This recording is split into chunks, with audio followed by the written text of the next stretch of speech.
Welcome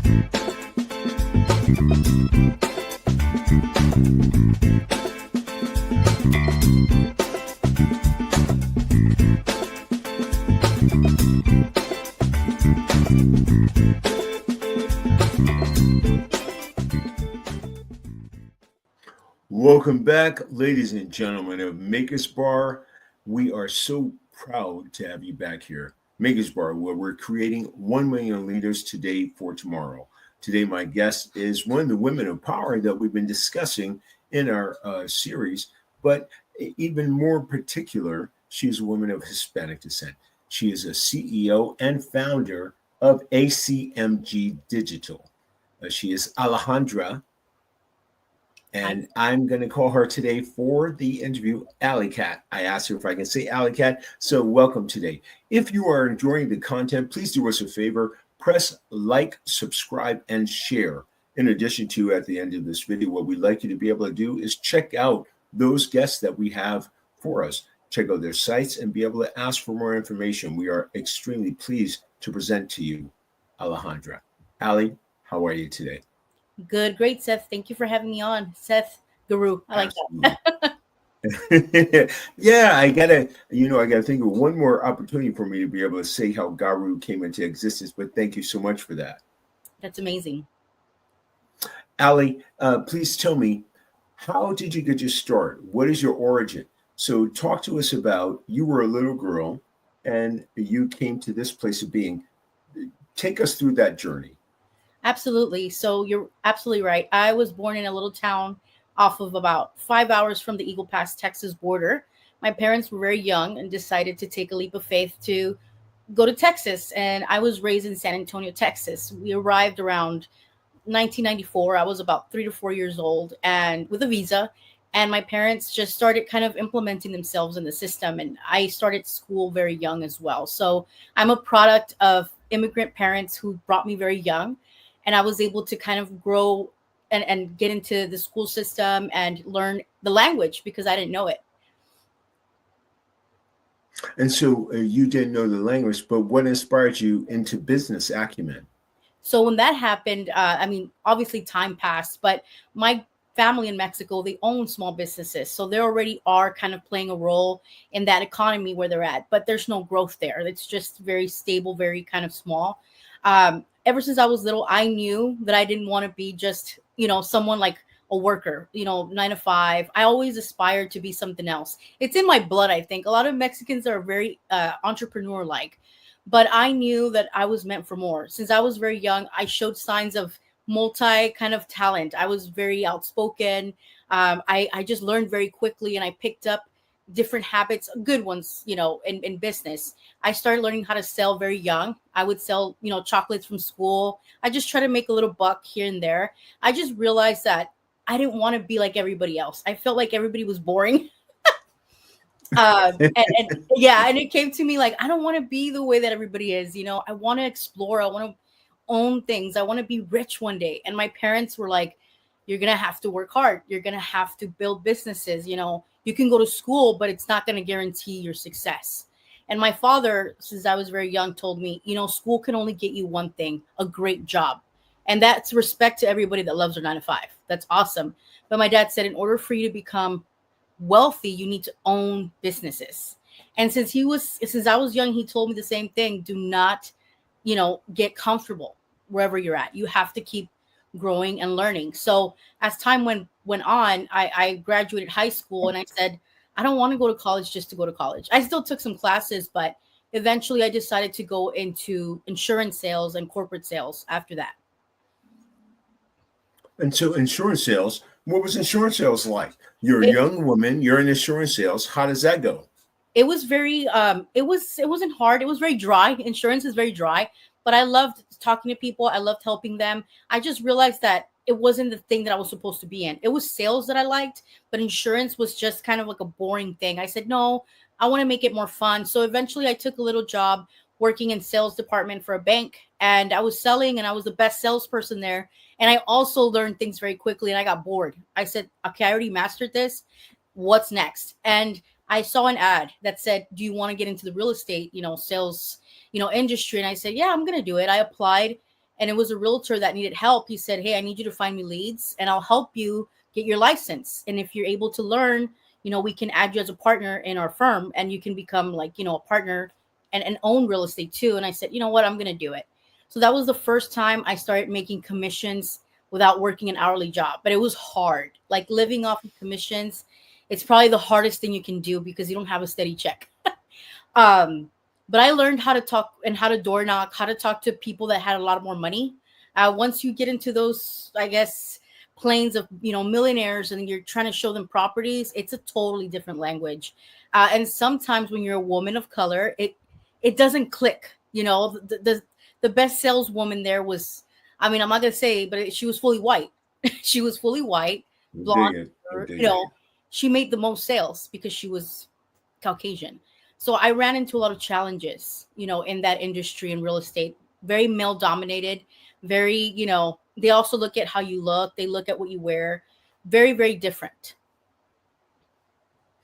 How did you navigate through that? Because this goes into some of the questions I've asked my previous guests. You've run into challenges. Yes. How did you navigate through those challenges? I outworked them. The way that yes, the way I saw people, I said, you don't like me? I'm going to show you who's better. And I'm going to do it with less, privilege, less everything. And I outdid them all the way. And they wouldn't like me. They would see this young, short girl come in and they would tell me, this isn't your room. We had to share rooms to, talk to leads. And I said, well, I'm going to still wait and I'm going to, do what I had to do. I got very catty because I needed to show them that I could outwork them. And once I outworked them, they respected me and they said, oh, okay, respect her because she puts in the work. And eventually I became their friends, and they realized like, okay, don't pick on her. She's actually here to make money and she's here to help people.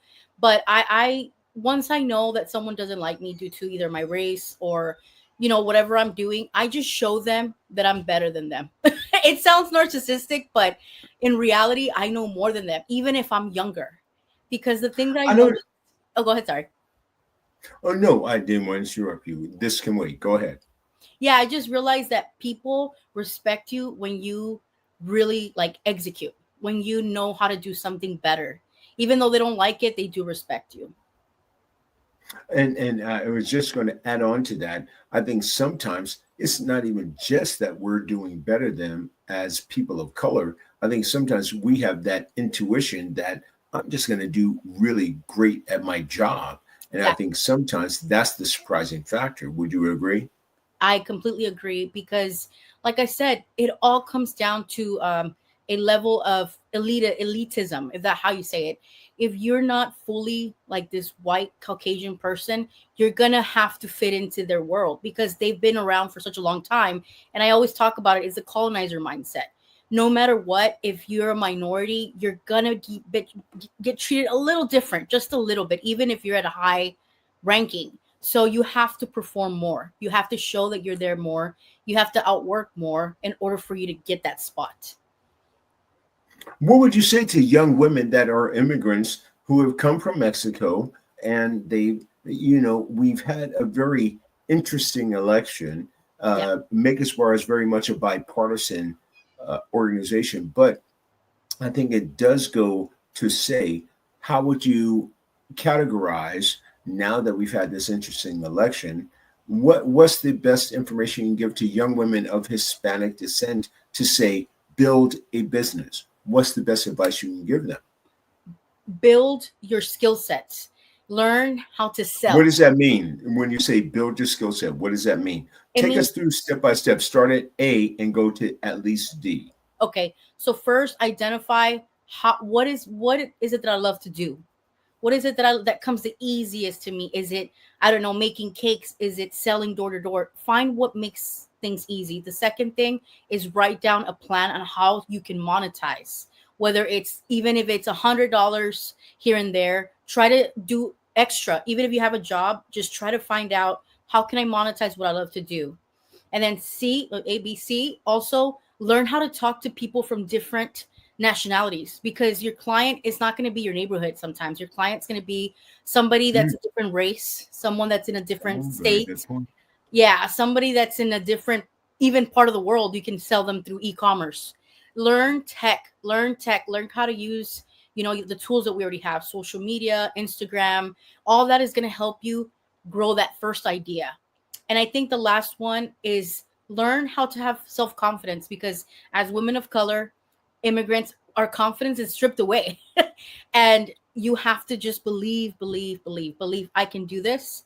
I don't care if I don't have the resources, but I'm going to do it and I'm going to show up for myself. But once you do that, your confidence is just going to, they're going to respect you, and they're going to be like, okay, I'm going to buy from this person. Wait, so I'm very curious. You mentioned something that I think should be talked about. Why is the confidence stripped away? I think it's because, especially with women, I personally was married when I was very young, and I did it for a cultural reason. In more of my Mexican culture, women are more servants. We're more like, okay, she's my wife. She's my, she cleans, she cooks. That's all she's gonna do. If you even decide to become anything more than that, the men like to pick at you, and they say, "Oh, either you're too fat, you're too skinny." That's never gonna happen. Our confidence is really stripped away. Immigration is such an important issue this last election. So Yes. tell us how that affects this job market that you're talking about. And again, we are a bipartisan organization, but I think that in your experience as an entrepreneur, what have Yeah. you seen? Let's examine that. Let's draw that conversation out. What does this mean? It really means it's bad for business in general, because if you're a business person, you're not going to look at ethnicity, you're not going to look at any of that, you're going to look at the business part of it. How much money is it bringing in? There's so much global business coming in from the UK, India, from Asia, from Mexico, and this immigration thing going on is just going to separate us even more in business. A lot of entrepreneurs own companies where they're going to let a lot of people go because there's no visas approval. There's nothing right now that they can change. So I really am against it for business. I think we need to find a way of how to give people opportunities to either buy their visas, maybe let people own companies, and just hire the right people with the right visas. Give them an opportunity. So the opportunity is supposed to be given by Yes. those who are empowered. Okay, so now, uh, since you've already started to trail a path for Yeah. yourself, how would you give inspiration to women who are following after you? I think it's like I said, you're going to have to work very hard. And what I mean by hard, not all the way. You're not going to do it for years, just until you figure out, how can I get independent from just a job? How can I have another form of income? Because people get comfortable with just one income. But as women, we need to not rely on just your husband or the man. You need to learn how to do something on your own, how to, like I said, monetize, and just really look into yourself. Have confidence in What yourself. It doesn't matter what people you say. mentioned, and I don't mean to interrupt. Do something on your own. What are Yeah. some of the careers you would what are some of the careers you would advise women who are immigrants and or business entrepreneurs? What are some of the businesses you think are good places for them to go into to do it on their own? Anything that has to do with sales, real estate, because we need real estate. People need somewhere to live. They'll be really great with talking to people. Anything that comes down to sales and legal, I think becoming lawyers can really help you. And if you can't go to school, let's say it's too much, you can either work alongside a lawyer and then eventually, get your certification, or start going to school for it. But I think anything that has sales and customer service, and that you can help them solve problems. How does social media help when people are having these legal immigration issues? And since we've had such an interesting election, Right. how do people who are trying to do this work through the social media platform? So LinkedIn is where you and I got connected with, and it's a number of incredible, interesting, and supportive people who I've met through LinkedIn. But I'm curious, what's your thoughts about what can they link up with the social media? Because what I've been hearing in a number of my interviews, this is an interview that comes after a great interview I've just recently had with another very important guest. But how do they leverage their information to move forward, to become entrepreneurs themselves? What's your advice in that sense? That's really a great question. I think LinkedIn is the place to kind of go if you're really serious about it. Facebook, Instagram, that's more for marketing yourself. But if you really want to, just really connect with women who already are where you want to be. So let's say you find somebody on LinkedIn, go on audio rooms, maybe go on a networking event, not so much all the time, but just get to the right people and know, who am I trying to reach? Who is it that I want to target? Like, for instance, my company, ACMG Digital, we are a global enterprise for entrepreneurs. So I focus on entrepreneurs. And I think that's how women And go into that a little bit, please. yeah. So my company started just, out of the blue. I started a podcast, and just as, Maker's Bar kind of blew up, I started getting people calling me or emailing me like, "Hey, I saw you have a podcast. Can I jump on?" And out of nowhere, I had people from Dave Ramsey's team, people who work with Tony Robbins. I've had a billionaire on the podcast. Like, it's just people that were like way above my range that wanted me to interview them. So I said, I need to make a company out of this. I need to help them advertise. I need to help them create a team that can help them with sales, leads. And that's how this enterprise started. How to help entrepreneurs not just get seen, but find a business deal. Find some sort of like, okay, if I get you on the podcast, I can probably connect you to a great CPA. I can get you to the best tech, CEOs on Wall Street. I had several people from Good Morning America that came on. So there's just How did that happen? If you don't mind us, share a little bit of that. I think some of when we're creating new entrepreneurs, they need to hear some of those stories so they know how to be able to see those opportunities. yes. And I think it happened. I think it was God's will. And I think also, if you put your work out there, even if you don't see anybody liking it, people are watching.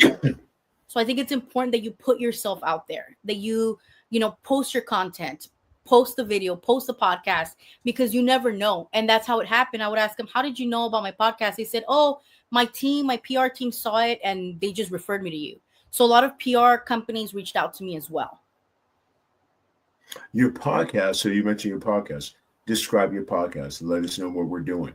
Yeah, so my podcast started off with just talking about the Airbnb business, because I started investing in real estate very young as well, which I will go into that.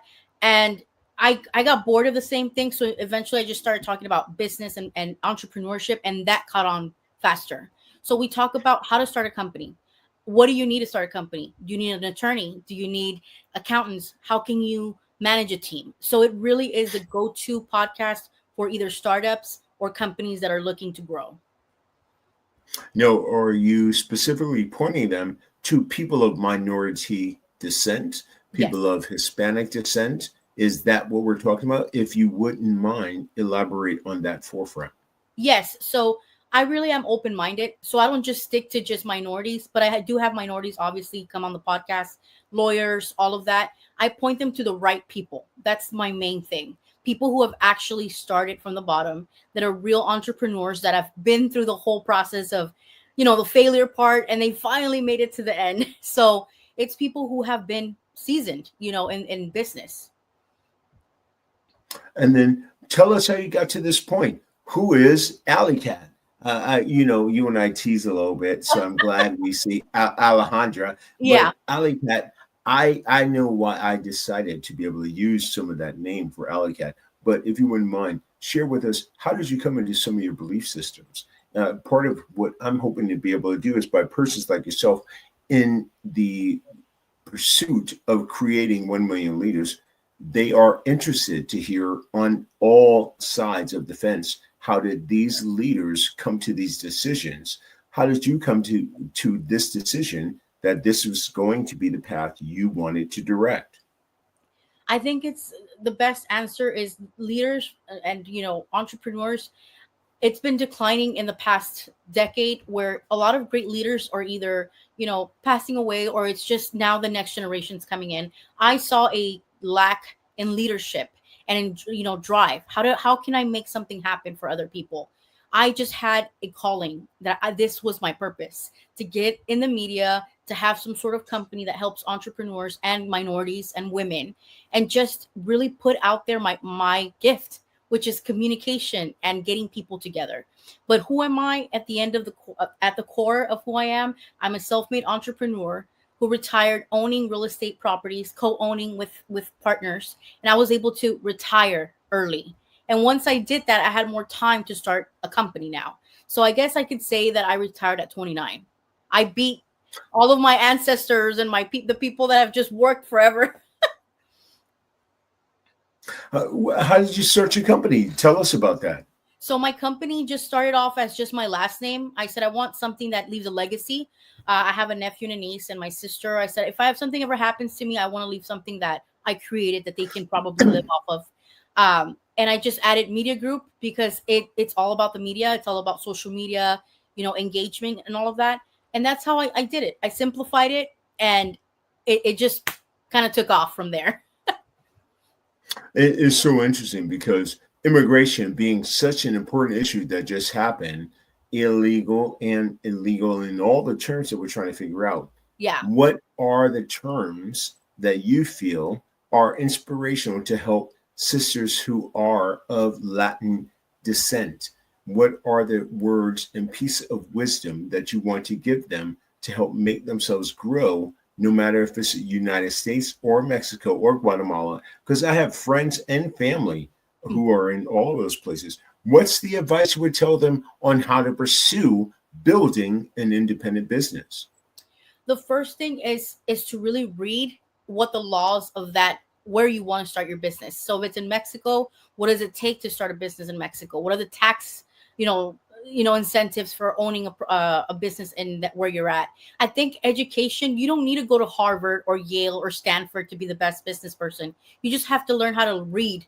Just read. Everything's online now. It tells you how to do it. I think educate yourself by reading, go on YouTube, talk to people that are already in that. Like, okay, you have a business here. How did you do it? Do I start an LLC? What if I'm not legal? Can I do it another way? There's just so many things you can do, but educating yourself, reading, and listening to the right people. Don't listen to the people that are not where you want to be, because you're going to I'm so see. glad you said that. Yeah, because a lot of them will criticize you like, oh, why would you do I'm that? so glad you said it. Yes. Yeah, why would you start a business? That's not going to work. It's like, well, have you done it? No. Well, then I can't listen to you. And, I'm not going to lie, Seth. I told my father, because my father is a small business owner, but I told him that I'm building a enterprise, like a global company. And he said, well, I don't think it's going to work because, you don't know much about it. And he didn't want to be mean, but he's a little bit negative in that sense. And I told him, Dad, you haven't done it yet. Like, give me a chance to prove myself.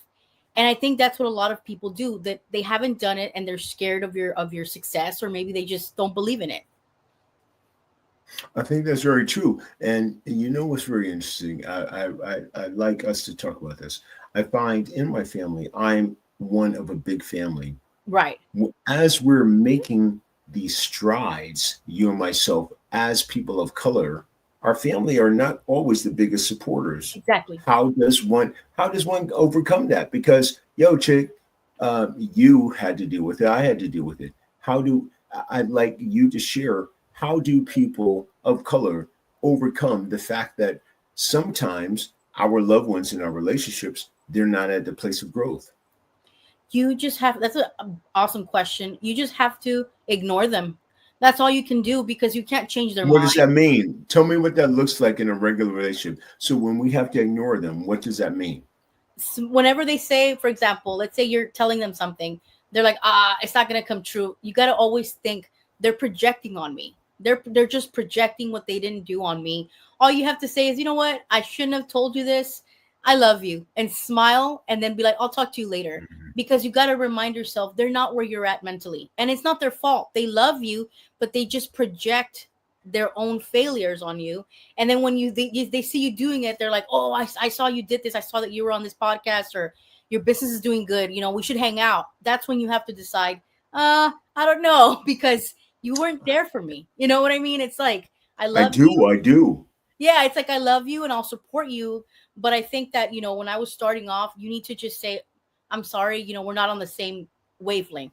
I know you love me, but I have to go right now. And that's how I started doing it with, my own parents. They're very kind of close-minded sometimes. I tell them, you know what, I shouldn't have said that. It's just a joke. And I would just laugh about it and just forget about it, because just write it down, get a journal, write your inspirations. Don't tell your family. Sometimes they're not going to support you. And if they do, you're lucky.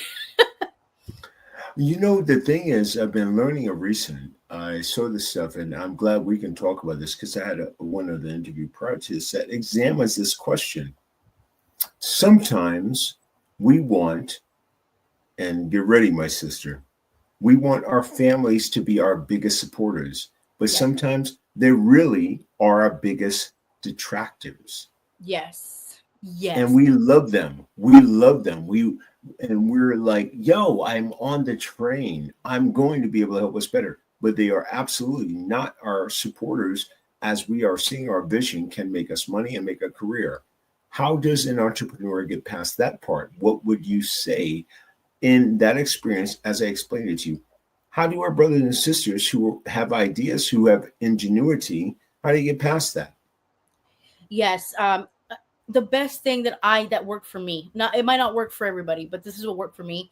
You have to build a resilience mindset, and you have to say, you know what, I love them, but maybe I have to move out of my own place. Maybe I have to get independent, so you can start seeing yourself in other places and not just being at home. I had to move out in order for me to get out of that environment. And once I moved out and became independent, I saw them more with love. I missed them. I said, oh, I miss you, we're finally here. And they would say, well, you never treated us like that. I said, because I needed to get out of that environment. I needed to move out, become independent, and maybe just stay away from you guys for a little bit while I grew up. That's sometimes the only way you're going to be able to do it. So if entrepreneurs out there listening, try to get independent as fast as you can. Mhm. Try to move out. Try to make your own path, because your family, they love you their own way. But if they don't support you, it's okay. Just to stay away from them a little bit more. And it's scary. I think the thing that I'm finding out, I've been finding so many people, my sister, I've been finding so many people who feel afraid, and because they don't have answers somewhere to go. And I'm hoping by interviewing beautiful people like yourself, and what we're doing on Megaspar is a place where they can reach out to bipartisan. But that's some of the concerns they've been having. And my goal is to find answers where they can feel a little more comfort. Yeah, and I understand that. I know, but I've been there. Trust me, I've been there where it's hard. You can't go anywhere. Explain that. When you say you've been there, tell us about that. So yeah, definitely. So I've been in a time where I had to save up money. When you don't have money, you don't have anywhere to go. So I would have to be there with my family, sometimes very unsupportive and bringing me more problems. And I had to literally either stay a little later at school or at work, stay in my car and study. Like I would find little ways to kind of get away from them a little bit, go to the park. The library is a great place you can go and kind of sit down with your thoughts and plan how to become independent. There's so many ways you can do it, but while you're doing that, you must find those little times for yourself, because if not, you'll get consumed. You will get consumed, and then eventually you're like, maybe they're right, maybe I can't do it. But it's not that, it's just you're being in that environment and they're projecting on you. So tell us about your family life. What's your family life about? And trust me, I love my family. At the end of the day, my dad taught me how to be very negotiable. My mom is the sweetest person. Like, she's very nurturing. We were three. My younger brother passed away in 2018 in a car accident, but my sister and I were able to, just kind of move from it. And we all just kind of went our own way a little bit, but we all still love each other. But what I found out is family, you're always going to be there, but you're not going to grow with them. So eventually you're going to find other people that are strangers that are going to be there all the way for you, Seth. Like, they're going to give you everything you need. It's very true. I've learned that. I think one of the biggest lessons I've had is that the expression in a long time has been, you don't always choose your family, Yeah. but those who, so I want to be able to see it accurately, but the people you choose that become a part of your family, you've done it deliberately, because they're your sacred haven. I found Exactly. that out. Yeah, Yes. And they will see you in them. It's kind of like you guys are mirrors of each other. very And that's much, going to very cause you to much. grow. It's like me and you, we could be mirrors. I'm like, man, is really good at this. I want to be like Seth. And you might see me like, man, she might be maybe too blunt, but I like that because that means that you're really out there just being honest. So we all learn from each other. We do. And I already got to say in our pre-interviews, I learned from you. And then aside from the fact that we have the Hispanic kind of thing, but We have a but but commonality. yes, but part of it was, it really is that I think some people are just trying to find safe places. They're trying Exactly. to find safe places. And then I think in with some of our lineage, some of the Hispanic population are trying to say, hey, where are we directing this?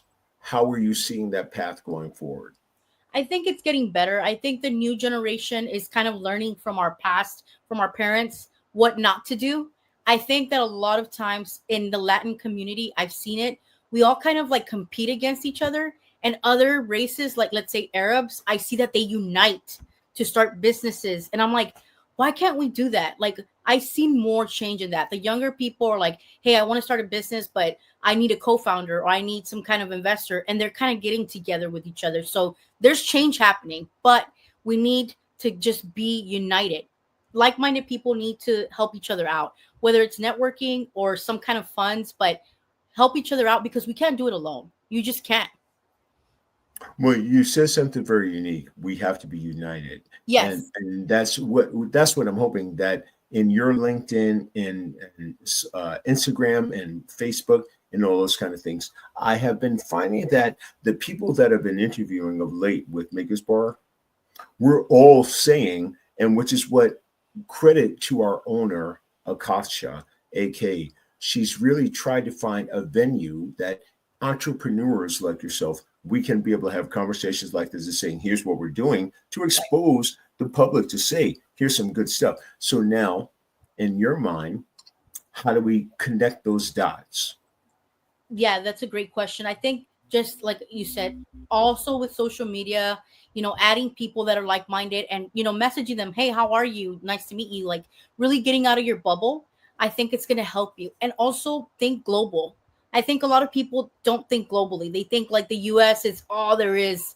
Think outside of the Elaborate on think go global, if you don't mind me interjecting. so global. Elaborate on thinking global. So we in America, we tend to have somewhat of a bubble, but Yes. explain what your interpretation of think global. So you and I, we know we're on that forefront. So our dudes and our chicks that are on the other side, what does think global look like?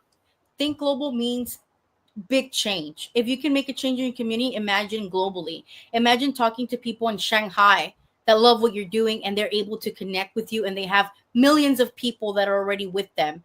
That's going to open up a big avenue. Maybe somebody in Dubai that is like, oh, I used to live in the US, but I love what you're doing and I'm doing something over here. Can we promote you on this side of the world? And then out of nowhere, you're just not only it comes with you can become a millionaire faster, but I'm saying you open doors for other people. It's not just about the money, it's about opening doors for people where you're going to travel all over the world, Africa, and then you'll eventually be able to donate to big, causes. That's what I want to do. Be able to help Africa, Mexico. Globalization is the way right now. The US, we're already the top, consumers of the world. I know we have all political issues here, but I think thinking globally is going to be long lasting. It's going to help more. The impact is going to be bigger. I think that's very true. You Yeah. mentioned Zambia. I have a very good young man who I actually have to get back to him, but he was talking about, and I want you to think about this. And I thought about this with Mexico, Guatemala. I have a beautiful sister who is in Guatemala with her husband too. But he was telling me the red tape they have to go through to get clean filtration systems in Yeah. Zambia. His name is Peter Kasunga. And I'm wondering, are you experiencing any of that from our Latinx sisters? Yes, I've seen a lot of turmoil when it comes to the essentials in those countries, especially Mexico all the way down. It's pretty bad. And sometimes private funding can do it faster for them because the governments don't really, I'm sorry, they don't really help. So if you're a company that's making so much money, right? Let's say you're already global and you have so many people that you're helping and you're able to monetize at that level, it's you might be able to fund those countries to solve those issues for them. And at the end of the day, that's your little grain of salt in the change in the world. Imagine having that power. And it all takes having that kind of money as well, the funds. And the only way that's going to happen is to expand past the US markets. I'm very curious. So, how do you get this information disseminated to women of Hispanic descent? What is your participation, you as an entrepreneur? And that's what we're talking about. How do you get this information translated to them? What are you doing to be able to do that? To be able to say, here's some information my organization. Now, we have one form, what we're doing right now with Maker's Bar, but in your everyday work in your own business, how are you trying to make sure, sister? of Hispanic descent. Here's what I'm trying to let you know. We're going to help you. Okay, so that's awesome. So what I do is either go on live, I go on different audio rooms on LinkedIn, but what I want to do now, which we're working on it, is having a communication, maybe connection in those countries of Spanish speaking countries. So I sell in both languages, English and Spanish, but what I'm doing is communicating via social media, maybe collaborating with LinkedIn, entrepreneurs that are in those areas that can spread the word. How can we help? Is it funding? Okay, how much do you need? What is the goal? What is the main issue you want to solve there? But I can't do that just yet because I'm still growing as well. But what I can do is spread the word and communicate and network within each other, because at least we're aware, like, hey, we need to fix this. We need to work on this in the next 10 years. Like in a lot of places, they don't even have regular streets. Nobody, I think anywhere in Latin America, their streets are pretty bad. And that's one thing that I told my father. I said, when I really make it big, I'm going to go back and starting with my own hometown, investing in those streets because they're horrible. It's like people need the essentials.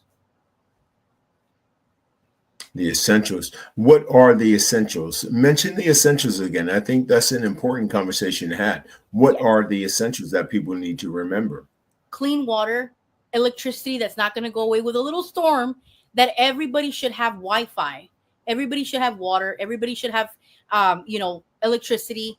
With that, everything else is extra. But having good streets that you can walk in, that your kids can play in, that needs to be done. Trees, I think a lot of these places don't have nice trees. We should start planting trees so the next generations can really see that. I think there was a study that said wealthier areas have more trees than poverty areas, and it's true. When I grew up, Oh, it's very true. I read yeah, that too just a I little didn't bit see ago. trees. Yes, for sure. But I would Yes. go to the wealthy places and they had a plethora of like beautiful trees. But why? Because they're people that settled there, planted trees, and they probably never saw them grow. But the next generations are going to be able to enjoy it, and I think that's what we need to do. And that's why I became a global company with ACMG Digital. We want to get to the point where we want to fund other immigrant, minority women, men, both men and women, to start their businesses, kind of like Shark Tank, but in a different way. Oh, dig it, dig it, dig Yeah. it. Oh, no, I got that. Very good analogy. Very good analogy. Yeah. Now, you know what? I think I would like to address this because I think it's a very important issue that I don't know that gets discussed. And so sometimes this particular topic gets me in trouble.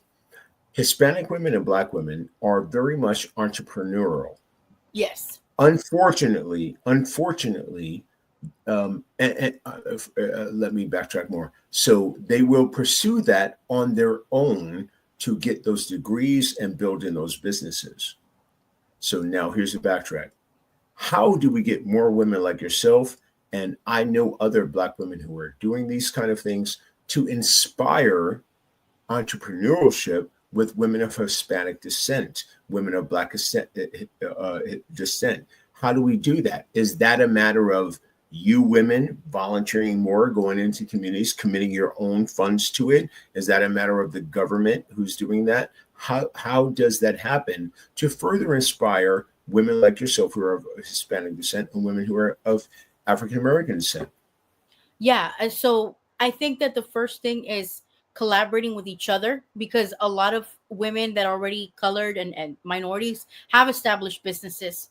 I don't think, don't go to the government. This is one thing that I tell people. I don't want to do business with the government.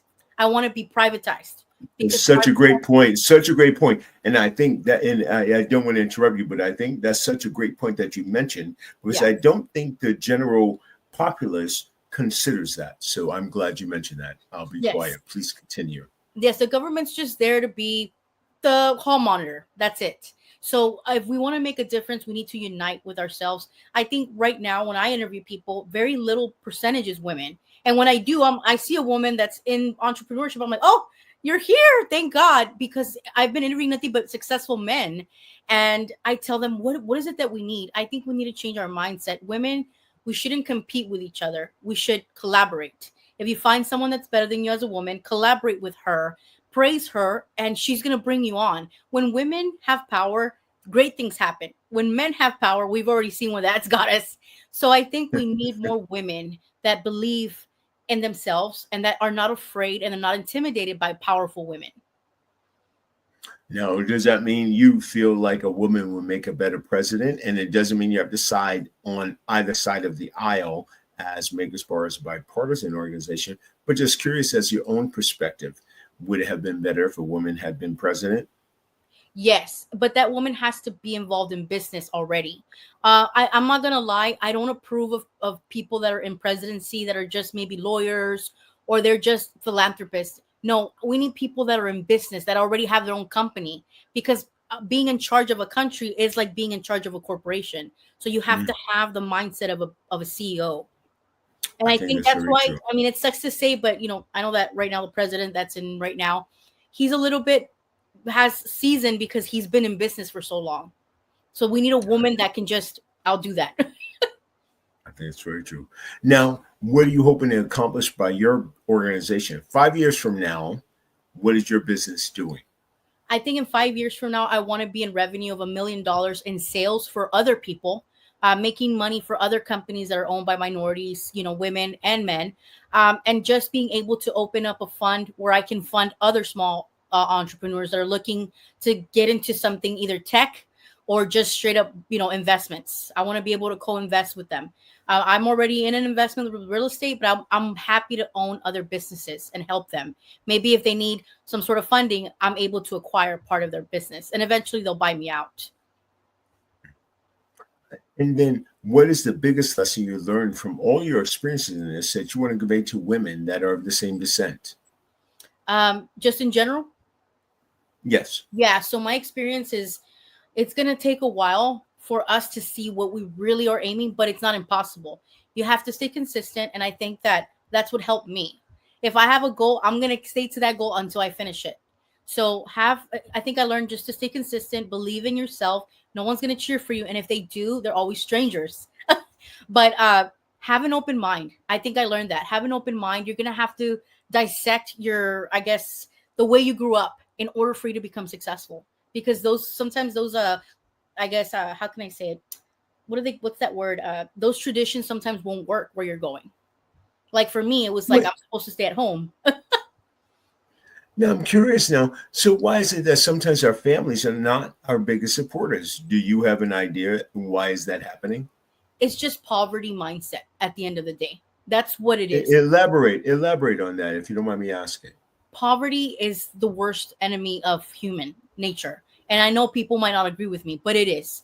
I had to, So, really, so what does that mean? Let's try and go back. yeah. Poverty is what? Poverty is basically lack of resources, essentials, sometimes your own car, water, food, and that's going to get you in a bad mood. So what's going to happen when you're in a bad mood and you see someone winning? You're going to be pissed off. You're going to be like, "Oh, well, you have this and I don't." And poverty is the main reason why a lot of tragedies happen. I saw it myself with my family. When we buried our brother, we didn't have the resources, and I had to go on the media to get help from strangers who funded the whole funeral.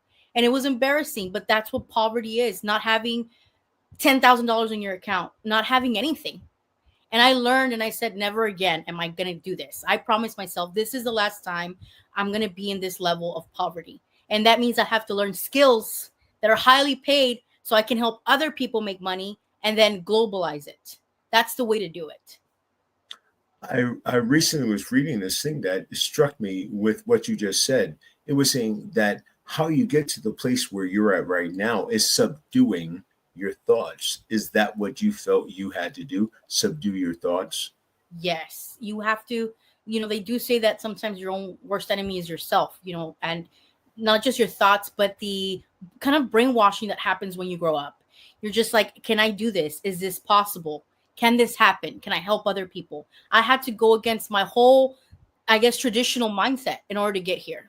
If not, I would be probably married just a regular day, wife doing things, but that's not what I came to do. That's not my purpose. I had a momentary, I Oh, heard sorry. French coming on interpretation. No, that was a Jew. It was Oh, my headset. So that was fine. So, no, I'm glad you mentioned that because I think that's extremely important. I think we have become so hypnotized by the immediacy of some of these answers, and I'm going to flesh that out. Yes. Yes, you have to think Now, differently. go ahead, please. Oh yeah, you just have to think differently. You have to reinvent yourself.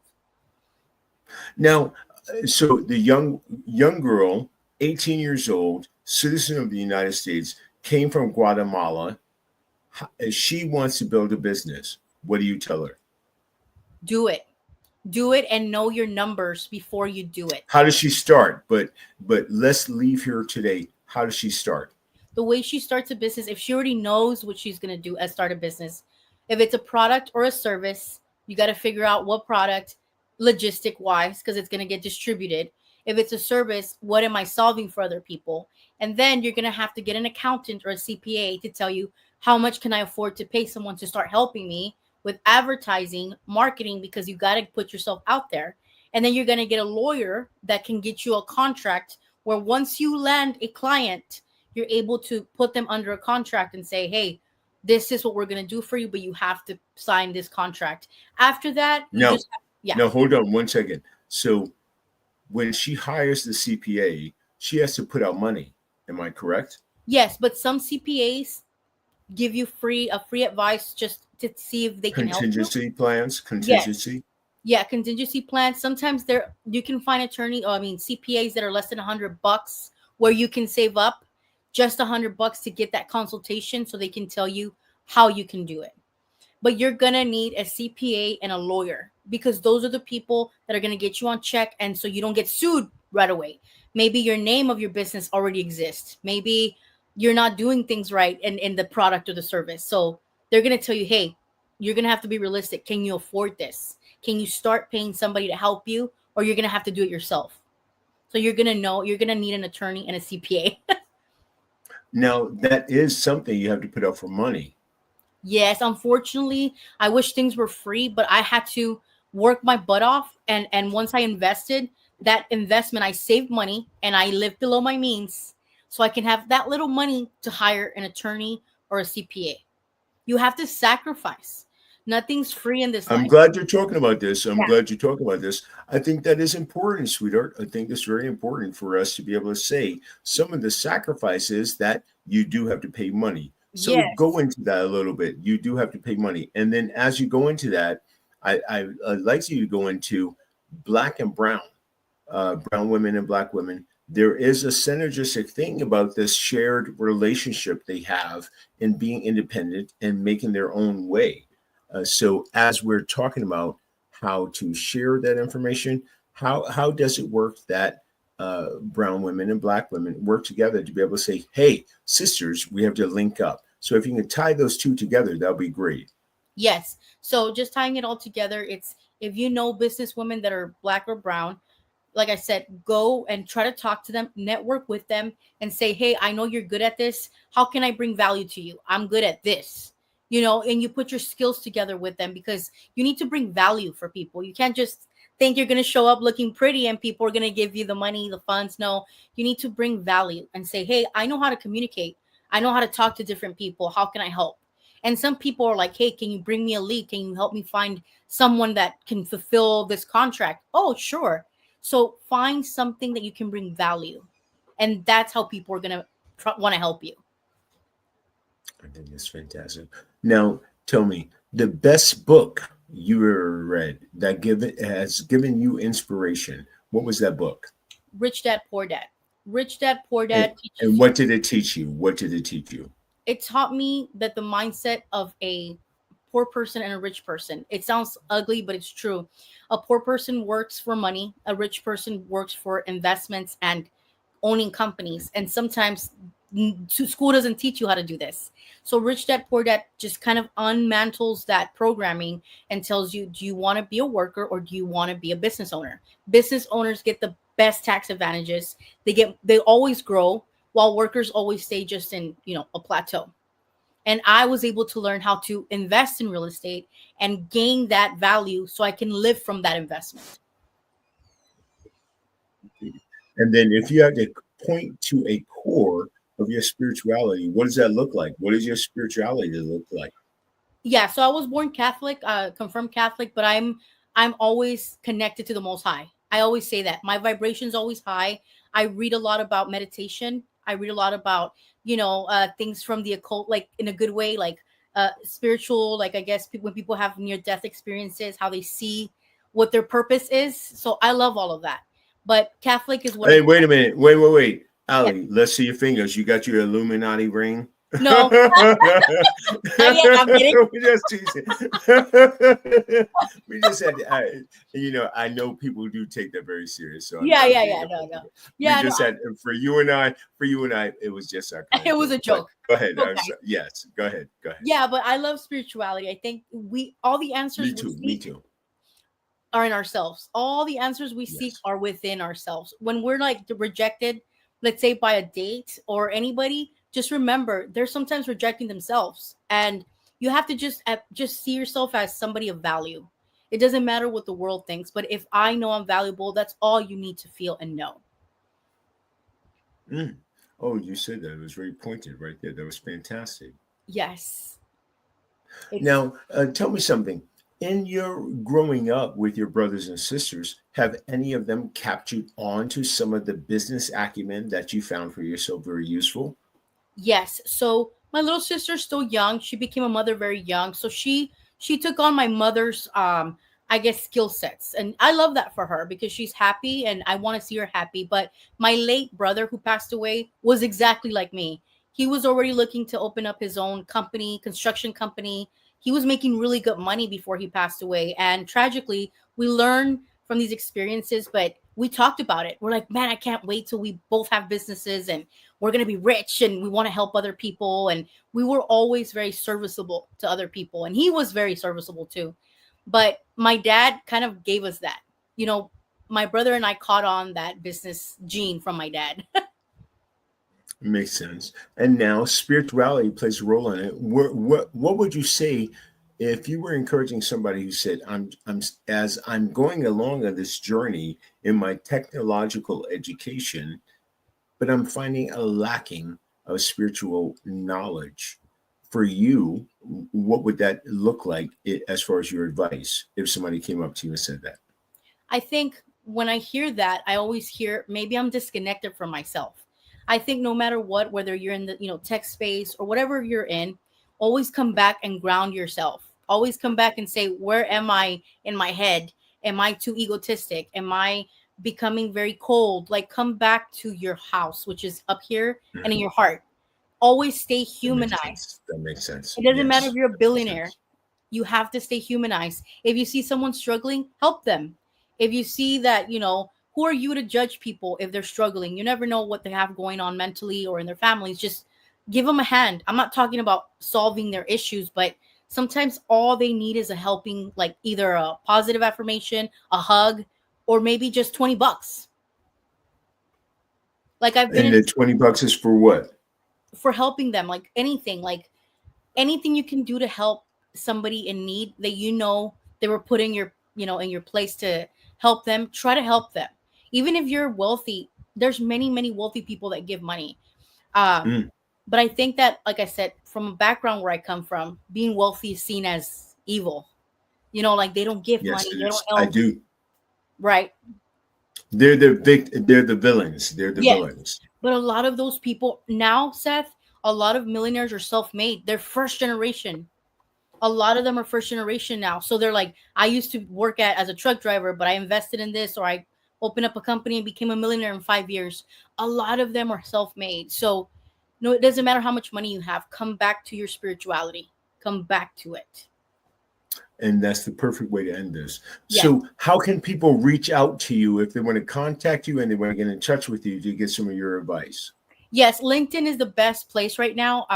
LinkedIn is under my name, Alejandra Avalos Carranza, or you can just follow our podcast too, ACMG Digital Podcast on Spotify, and also my business page on LinkedIn. That's like the best place to get my attention. And I got to say, if you had to offer a sentence of wisdom, what would that sentence look like or sound like? So the sentence will be: always believe in yourself.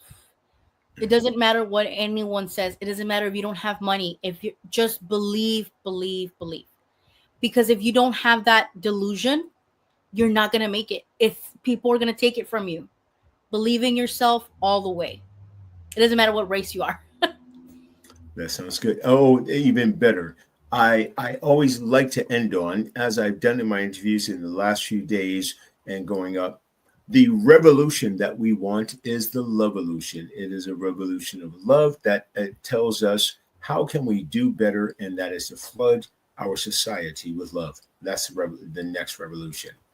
We are Yes. so pleased to have Alejandra with us today. Alejandra, thank you so much for sharing your expertise and your time with us today. Thank you for being so flexible with everything that's going on. We actually really appreciate what you've done and sharing your time with us today. And we're looking forward to speaking with you in the future and seeing what you're doing. Any other social media platforms or anything that you want to put out there, please do so. Yes, Facebook, my full name, Alejandra Avalos Carranza. It's verified. And Instagram for my podcast is ACMG Digital Podcast on Instagram. So you can follow us there. We release clips. And I'm so happy that you guys brought me on with Maker's Bar. Thank you, Seth Garu. And I'm excited to get to know you more.